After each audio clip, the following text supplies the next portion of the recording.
This is the Parika Backdam, a well-developed residential farming community on the east bank of Essequibo. You know, I've been in this place, now I'm really getting to see this part of Parika Backdam. I can't believe this is actually a Bakdam. I'm married in 17 years. Hey guys, welcome back to the Shabna Show. I'm here at Parika Backdam and I'm here speaking to an organic farmer and another 90-year-old resident, and then we'll probably check out some farms in here. But I'm so impressed that this area is developed like this. And this is Mr. Dunat. He's the person who brought me in here to check it out. He's always been telling me about Parika Backdam, so I'm glad that I finally made the effort to come in. And I'm going to show you how developed this place is. The area has over 1,000 farmers whose agricultural plots are located right in their backyards.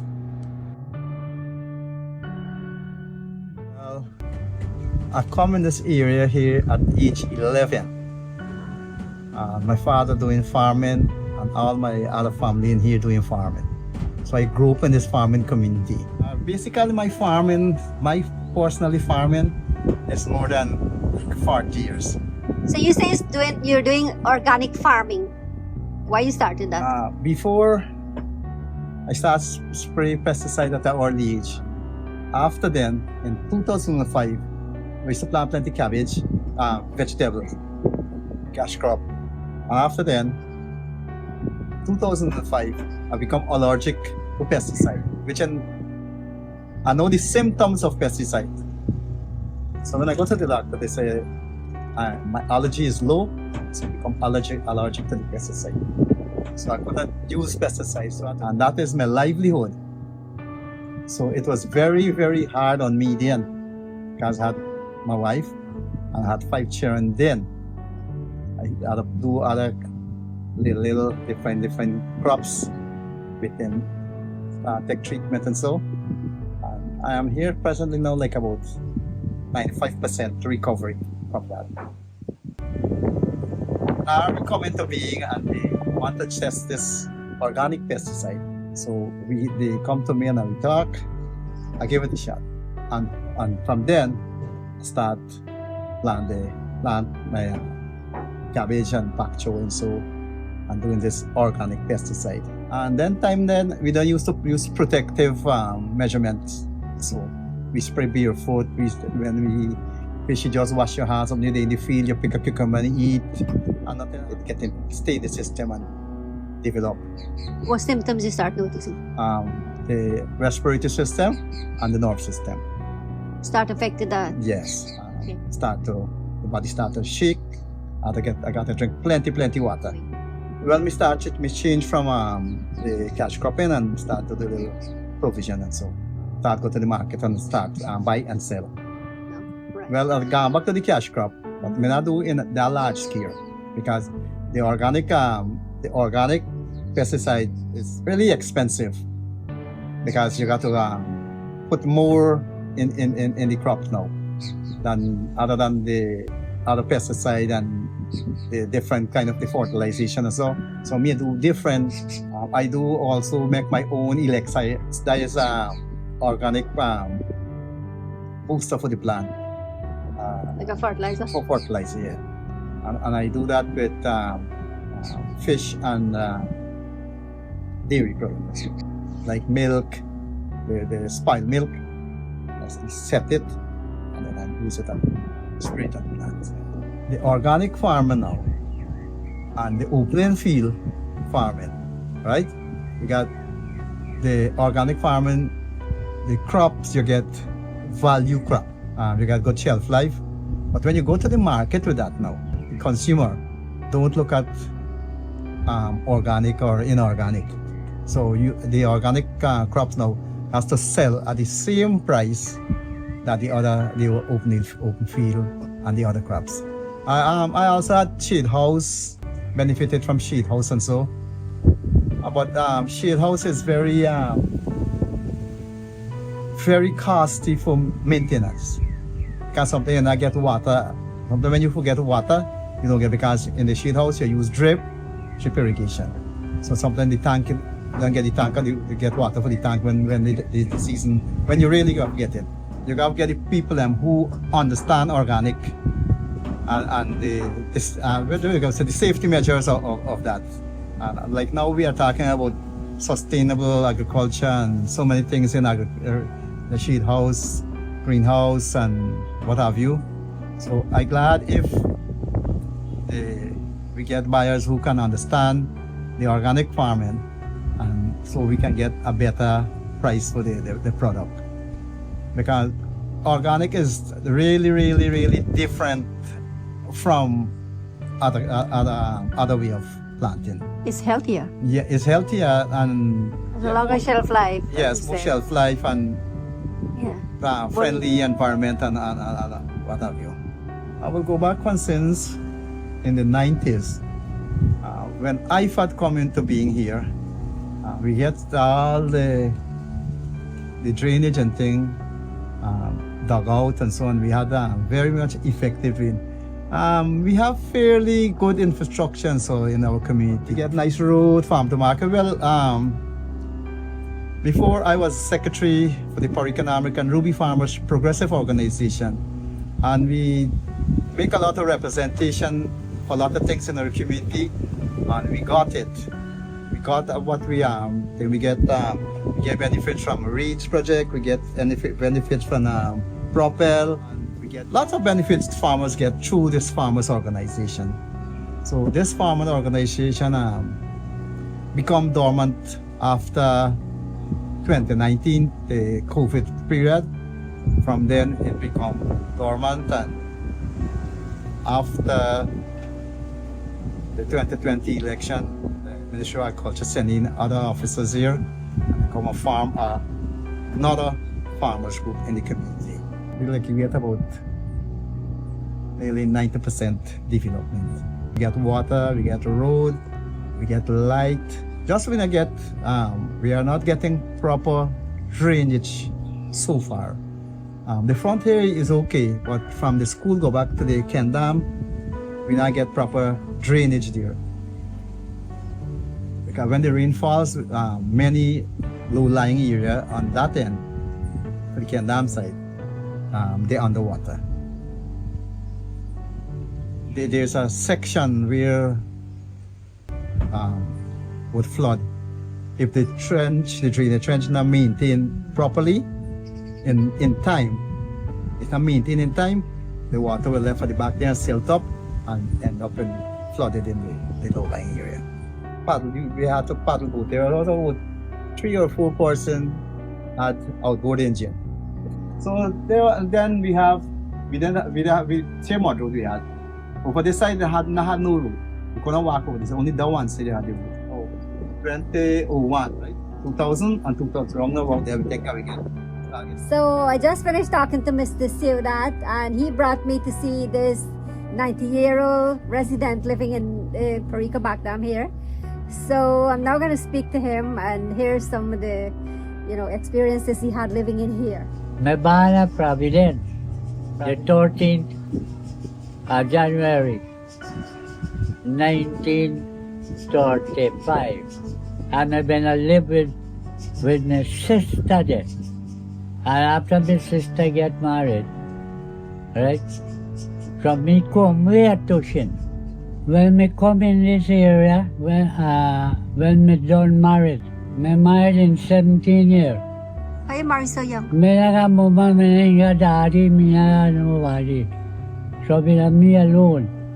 Our man named si Pasad, he will live near me, and he come and he tell me, say he got one place I set up, one farm I set up, Parika Backdam, and if you got money, you go buy a man, you go live there. So when me come and me see the farm, then he tell me you got to get married, and then me married, right? He never got house and so. Si Pasad said that you will make good living your way. I've been at 110 by 12 little house. And I saw it, me and my wife start walking back. Narayan and Seudat were among the residents who are instrumental in getting the area developed.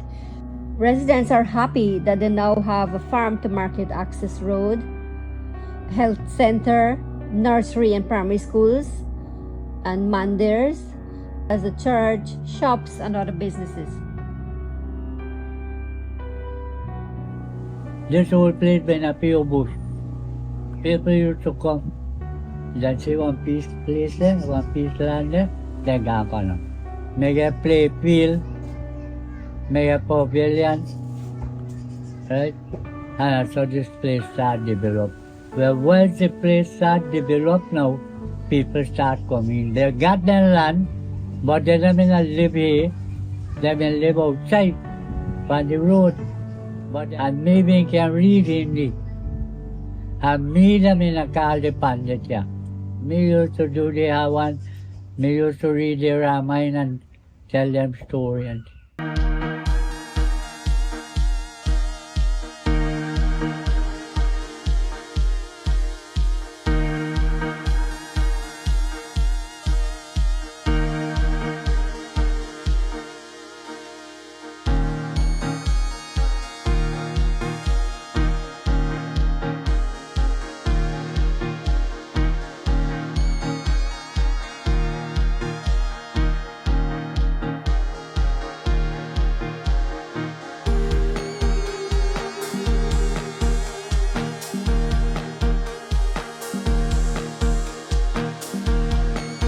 You go to cook everything?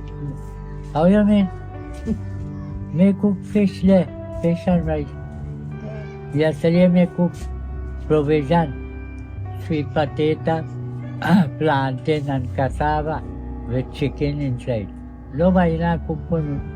Because me now want, you cook greens there and you will take the same spoon now.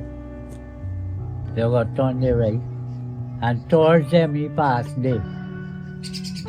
So when you come bring food for me, and a chicken or fish, Thursday, me take and put in the fridge. Me not use that. One morning, me go to get up on my bed, and me fall down. I was me knock here. Now me lay down, then me not get up. The watchman, that's what my name Shazam. Very fast, he see the outer. It's a 1 minute man out, no? You rock the door. Me can't start, it's not That was when you get the stroke. Yeah. Now you go and you open, me go on back when that day you pull up until you open up. I drop here and you simulate. And he hides me and he put me on chair. If me never do good, maybe I can live 90 years. They never none from Lamerick to Ruby Lane 90 years. And I cook for themselves and I bathe them skin themselves. Only me not clean house. My daughter live back there. He just come and he just hire one girl. And them just wash out them mat and clean the place and so forth. You know, I've been in this place now. I'm really getting to see this part of Parika Backdam. I can't believe this is actually a Bakdam. It is so developed. Yes, and then I pass another one down the road here. Okay, so we're going to check with the farm now.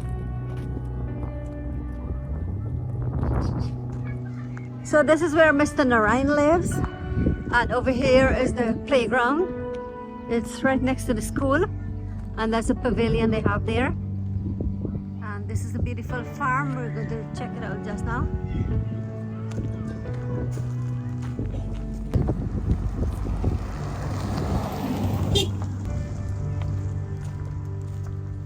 They have beautiful houses in here too. Okay, so we came to this farm belonging to Mr. Radish, but he's shy.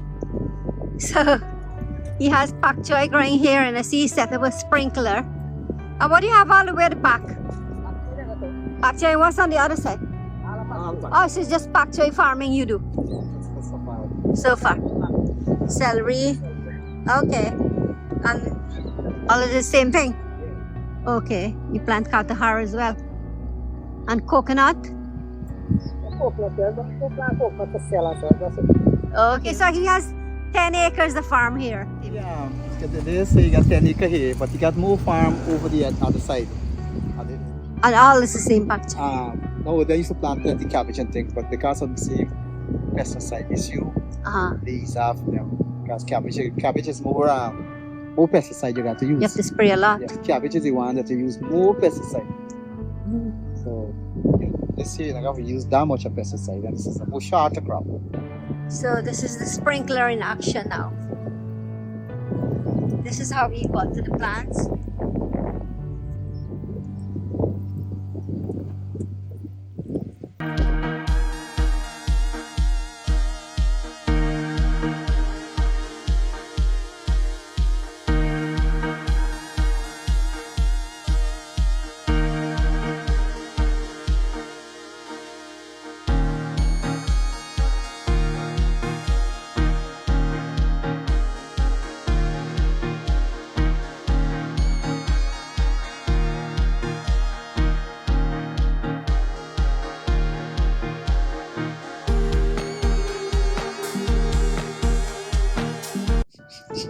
This is Mr. Narayan's house. This is the health center. This is the Parika Backdam nursery school. And across there is the Parika Backdam primary school. So we had an extension on the other side. There we had our community center, community building, where we used to keep our meeting and so. Now they take it and build a school, which is very nice. But what we are looking now, that we still have to get back a community building for other, like when we have meetings and so. So they make an extension to the school because it was small and the area got more populated. And across there is the extension that they made. So this bridge is new as well. Yes, this is new bridge. It's a really big area. I didn't realize that. It's a farming community, but it got very populated and really developed. It's a residential farm. Residential farming community. A better way to describe it, yes. So this is the playground right here behind the school. And they have the pavilion. This is the entrance. Kids having fun in there. Thanks for watching, guys. I do hope you enjoyed the video. And it's the first time I'm actually doing a tour of this part in Parika Backdam. I've been to Parika Backdam before, but I was close to the conservancy. And I didn't realize that this was such a developed area on this side. And I was happy that Mr. Siudat told me to come in here to see what's happening. And I was able to reach Mr. Narayan and the farmer across there. Do remember to like, share, and subscribe to my channel if you haven't already. And leave a comment. I'd love to have your feedback. And look forward to be bringing you more interesting content. And I'll see you in my next video.